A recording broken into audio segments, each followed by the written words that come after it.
baby named Joash, who was only a year old. Joash's aunt Jehoshaphat, don't you love all these names? Jehoshaphat took baby Joash and hid him to keep him safe.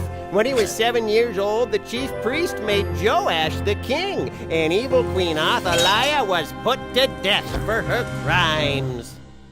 So much killing. I know. The ancient world was a violent place, especially when we're dealing with kings and kingdoms. That's right. Since a king was king for life, the only way to get a new king was for the old king to die. Now today, if we want a new leader, we can just vote for a new leader.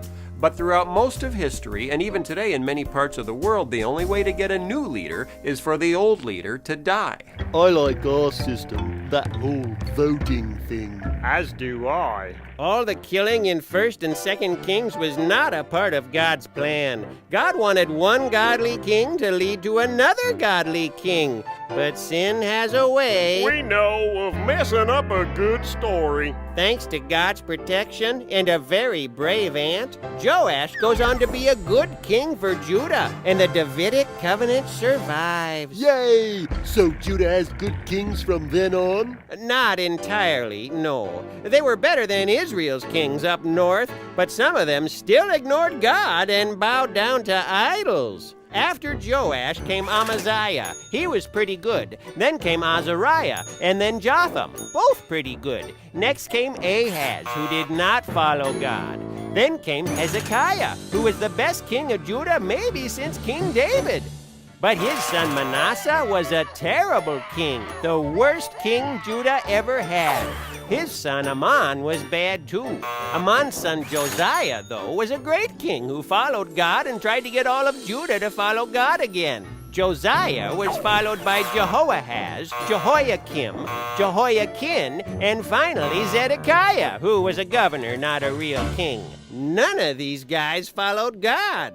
Meanwhile, up in the northern kingdom, terrible King Ahab was followed by Jehoram, who was also bad. But next came Jehu, who stopped Israel from worshiping Baal, which was good, but didn't stop them from worshiping Jeroboam's golden calves, which was bad. So he was kind of so-so. Then came Jehoahaz, bad. Jehoash, bad. Jeroboam too, bad. Zechariah, bad.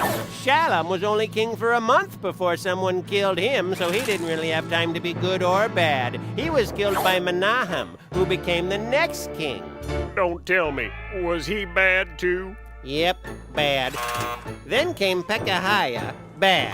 Pekah, bad. And last but not least, Hoshea, who was, you're not even gonna believe this. Good?